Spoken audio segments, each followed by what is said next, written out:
త్వరగా గడిచిపోయాయి కదా. తొందరగానా? భలేవాడివే. నాకేమో చాలా ఏళ్ళైపోయినట్టుంది. ఈ రోజుతో మనం విడిపోతున్నాం. ఐ మీన్ అందరం విడిపోతున్నాం కదా. అవును మరి. కానీ ఎల్లుండి ఫేర్వెల్ పార్టీలో కలుసుకుంటాం కదా. నేను ఉండటం లేదు.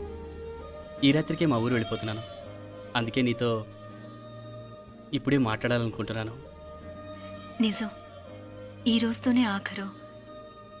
మళ్ళీ మనం కలం అంటే నాకు నీతో మాట్లాడాలనుంది. కానీ ఏం మాట్లాడాలో ఎలా మాట్లాడాలో తెలియడం లేదు. అయినా ముందు నువ్వే ఏదో చెప్పాలనుకున్నావు కాబట్టి నువ్వే చెప్పు.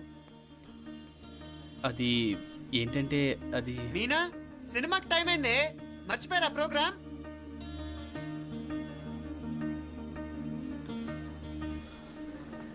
సరే బయలుదేరి, టైం అయింది. సారీరా, నేను రావట్లేదు. ఏ?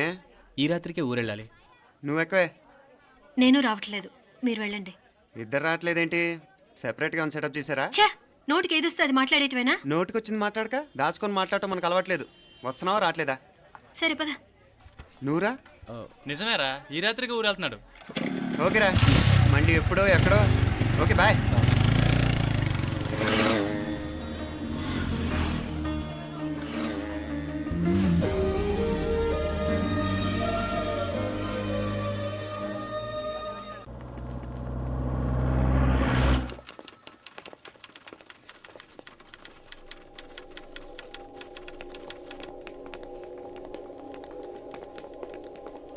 నమస్తే అన్న. నమస్కారం. తీసుకోండి. Thank you. నమస్కారం సార్. నమస్తే సాబ్. నమస్తే. మంచిగున్నారా? జర మన పేపర్లు ఇస్తే ఎత్తుకపోతా. మేడం గారు ఆ ఫైల్ చూస్తున్నారు, ఇంకొంచెం టైం పడుతుంది. ఇంకా పడుతుంది టైం? ఎక్కడామే?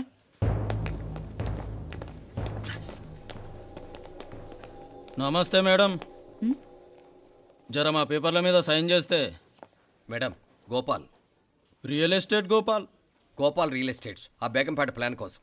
ఓ అదా, మీకు ఆ 7th ఫ్లోర్ పర్మిషన్ ఇవ్వడం కుదరదండి. అంతేకాదు 5, 6 ఫ్లోర్లు కూడా మీరు బాల్కనీలు చాలా ఎక్స్టెండ్ చేసి కట్టారు. సిమెంట్ కూడా చాలా నాసిరకం వాడారని మా ఇంజనీర్ల రిపోర్ట్. సో ఆ 7th ఫ్లోర్ విషయం పక్కన పెట్టి ముందు ఆ 5th, 6th ఫ్లోర్లు పడగొట్టి బాగా కట్టించండి. ఎవరితో మాట్లాడుతావు తెలుసా? తలకాయ తెగిపోద్ది. ఏంద్రా దూకుడు? మేడం గారితో అట్టానా మాట్లాడేది? అట్టానా అట్టానా అట్టానా అట్టానా అట్టానా అట్టానా అట్టానా? వీళ్ళింతే మేడం, నరకడం తప్ప మాట్లాడడం చేతగానోళ్ళు. క్షమించండి, అనవసరంగా గూడుతో పోయేదానికి గొడ్డల దాకా తెచ్చుకోవడం ఎందుకు మేడం? చిన్న సంతకం మీకెంత కావాలో చెప్పుండ్రి, సెటిల్మెంట్ చేసుకుందాం. కమిషనర్ గారు, ఇక్కడెవరో రియల్ ఎస్టేట్ గోపాలంట సంతకం కోసం బెదిరిస్తున్నాడు. వచ్చాడా? ఎందుకు మేడం అనవసరంగా గోటుతో పోయేదానికి గొడ్డల్లాగా తెచ్చుకోవడం? చిన్న సంతకమే కదా. ఓకే రియల్ ఎస్టేట్ గోపాల్ గారు, ఆల్టాస్ ఆపోజిట్లో నిరాని కేఫ్లో సెటిల్మెంట్ చేసుకుందాం. 3ంటికి వచ్చేయండి. మంచిది మేడం, వస్తా.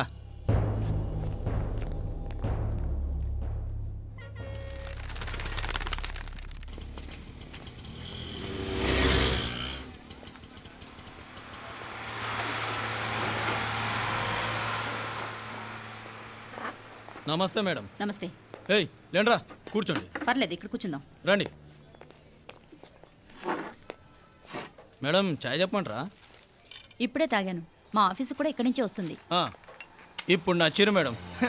లేకపోతే ఏంటి మేడం, ఆ గవర్నమెంట్ వాళ్ళు ఇచ్చే జీతం ఏ మూలకు మీకు? మీకు చదువుకుంటున్న బిడ్డలు, పెళ్ళిడికి వచ్చిన పిల్లలు ఉంటారు కదా. ఇదిగో తీసుకోండి మేడం, ఇందులో 50,000 ఉన్నాయి.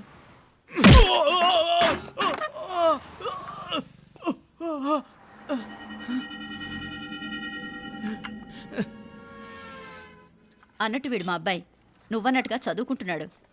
జనరల్గా ఇలాంటి విషయాలన్నీ వీడే చూసుకుంటాడు. మీరు చూసుకోండి. నాకు అవతల ఆఫీస్లో బోల్డ్ పనులున్నాయి. వస్తాను. అవునరా, ఈ హోటల్లో పాయా కూడా చాలా బాగుంటుందనుకుంటాను. కొంచెం రుచి చూపించరాదు?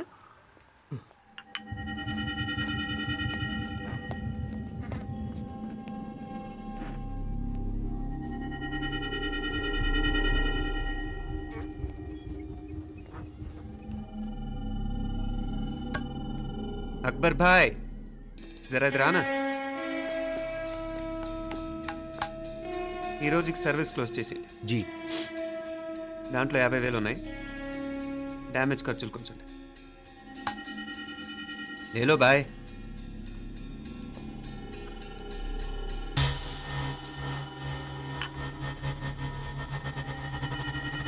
చెయ్యండ్రా పాయ.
ఏరా ఎలా ఉంది పాయ?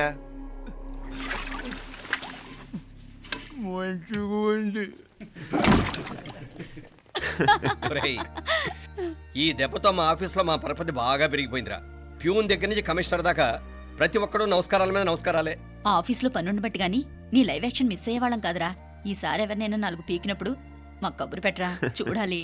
ఛే, ఎక్కడైనా కొడుకు గొడవ పెట్టుకొస్తే పేరెంట్స్ మందులేస్తారు, మీరేమో మందులేస్తున్నారు. అసలు మీరు పేరెంట్స్ అయినా? నువ్వు అసలు మా కూతురువేనా? ఈ రోజుల్లో వీళ్ళలాంటి వాడు ఇంటికి ఒకటి ఉంటే గానీ పనులు జరగవు. జరగవు. అంటే వీణ్ణకు రౌడీలా తయారు చేస్తారా? ఇది ఇంతటితో ఆగదు కదా. ఆ దెబ్బలుతున్నాడు గమ్మునుంటాడా? రేపు ఇంకొంతమంది రౌడీలు వేసుకొస్తాడు. వేసుకొస్తే వీడు 4 నేసుకుని వెళ్తాడు. చాలకపోతే మేము తలో కర్ర పట్టుకుని జాయిన్ అవుతాం. దేవుడా, వీళ్ళ నువ్వే కాపాడాలి. ఏయ్, నీలాగా ప్రతిదీ మేము దేవుడి మీద భారం వేసేయం. మాకు చేతనైంది మేము చేస్తాం. నానా, ఈ బీసీ నాటి దాంతో ఉంటే మనం కూడా పురాణ కాలంకి వెళ్ళిపోతాం. అర్జెంటుగా దీనికి శాలిటీ చూసి బయటికి పంపించండి. ఈ ఫాస్ట్ జనరేషన్లో మనం ముందుకు పోదాం. ఒరేయ్, చిన్నాడువైన ఈ తండ్రి బాధ్యతను మా బాగా గుర్చేసావురా. ఎలాగో దీనికి ఫైనల్ ఎగ్జామినేషన్స్ కూడా అయిపోయినాయి కదా, ఓ మంచి సంబంధం చూసి చేసేస్తే సరి. అవునవును. అరే సిగ్గుపడుతుంది. చ, అరే మీనాక్షి పెళ్లి కూతురాయనే, మా మీనాక్షి పెళ్లి కూతురాయనే. పి పి పి డుమ్ డుమ్ డుమ్, పి పి పి డుమ్ డుమ్ డుమ్.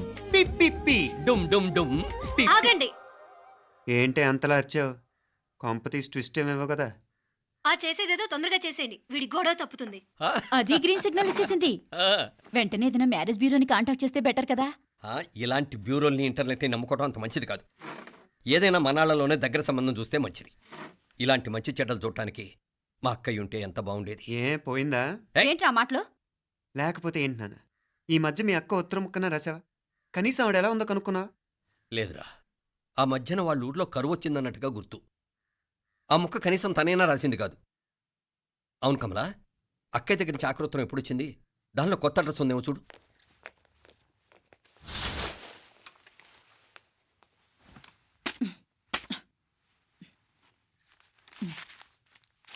ఇవి చూడు.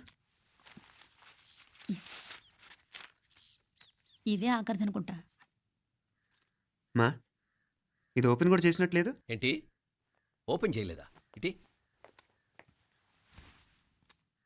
ఈ చేతిరాత మా అక్కయ్యలాగానే ఉందే.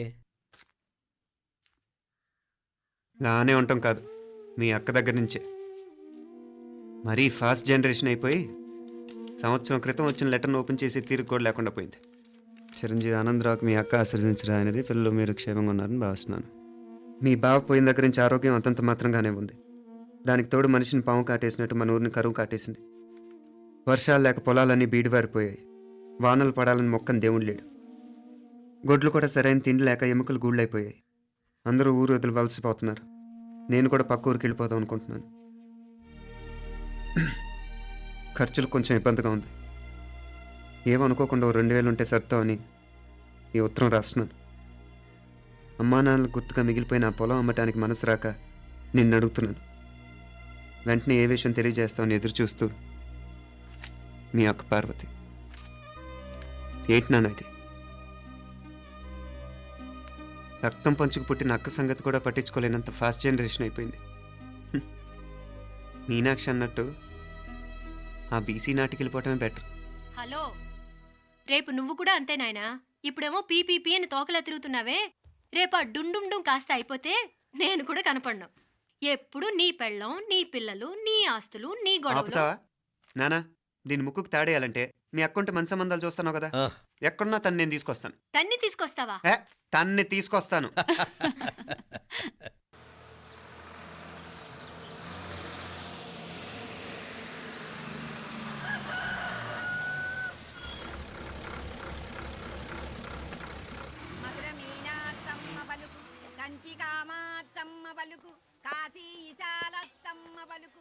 బాబు, ఇక్కడ కావూరి పార్వతమ్మ గారి ఇల్లు ఆ సందులో రామాలయం పక్కన ఉందండి.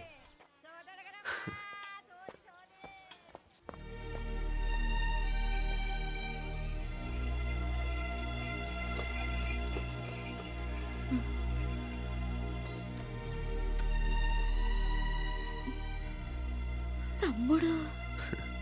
నేను ఈ తమ్ముడిని కాదత్త, నీ తమ్ముడు కొడుకుని. అదేలేరా, నిన్ను చూస్తే మా తమ్ముడు తలొప్పుకొచ్చాడు. ఇక మీదట ఇలా గుర్తొచ్చినప్పుడే తలుచుకోవటం కాదు. ఇక నువ్వు నీ తమ్ముడి దగ్గరే ఉంది కానీ బయలుదేరు. ఏరా, గుర్తొచ్చినప్పుడు మాత్రమే తలుచుకునేది నేనా, మీ నాన్నరా? బాధే అత్త, నీ తమ్ముడు కూడా చాలా బాధపడుతున్నాడు. ఆ గవర్నమెంట్ ఉద్యోగం సంగతి నీకు తెలీదు. బండి చాకరీ అనుకో. ఇక నీ తమ్ముడు లాంటి సిన్సియర్ ఆఫీసర్ అనుకో. ఇల్లంతా పనులు. దానికి మీ మరదలు కూడా తోడైంది. ఇద్దరు బిజీ బిజీ. చదువులతో మేం బిజీ. మా ఇల్లంతా బిజీ బిజీ. ఇక మా ఊరు సంగతి అయితే మొత్తం గజిబిజీ. ఎవరెంత బిజీ అయినా తోబుట్టుల మధ్యన బిజీ అనే మాట రాకూడదని నేను వచ్చాను. నా మంచి అత్తేవి కదూ. మనసులో ఏం పెట్టుకోకుండా బయలుదేరు.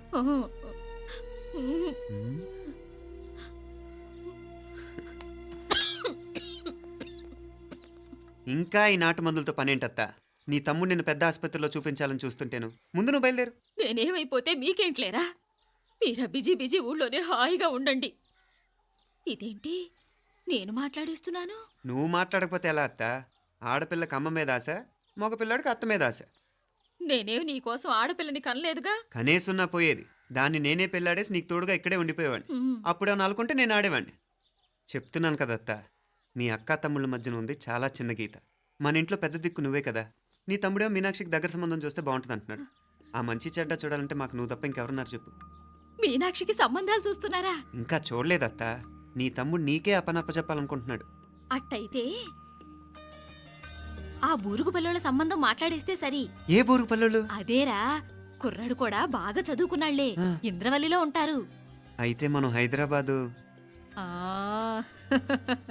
నా తమ్ముడి కూతురు పెళ్లి నేను కాక మరెవర్రా చేసేది? నేను బండి కట్టించుకుని రానా? కొంచెం ఆగరా, ఏదైనా తిని వెళదు. తర్వాత తింటానత్తా. నువ్వు ముందు రెడీ అవ్వు. రెడీ అవ్వు.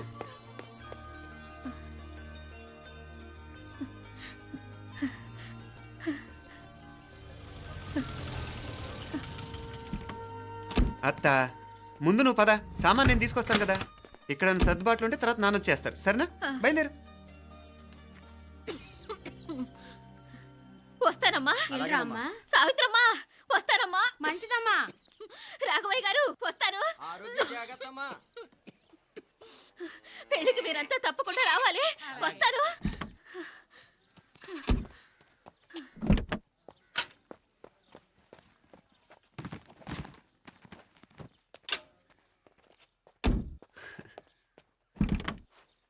జరుగత్తా, జరుగు.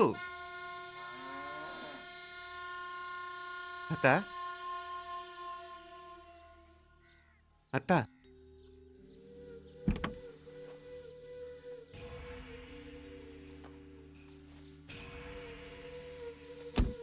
ఏమైంది పార్వతమ్మా? పార్వతమ్మా, పార్వతమ్మా! అయ్యో, ఎంత ఘోరం జరిగిపోయింది. ఉన్నట్టుండి పడిపోయింది. రాములు, వీరయ్య! అరే కొండయ్య, పార్వతం చచ్చిపోయిందిరా. అయ్యో, ఎంత పని జరిగింది? ఇన్ని రోజులు తమ్ముడు తమ్ముడు అని కలవరించింది. ఆ తమ్ముడు రమ్మని పిలిచినప్పుడే ఆ దేవుడు కూడా పిలుపునిచ్చాడు. పాపం.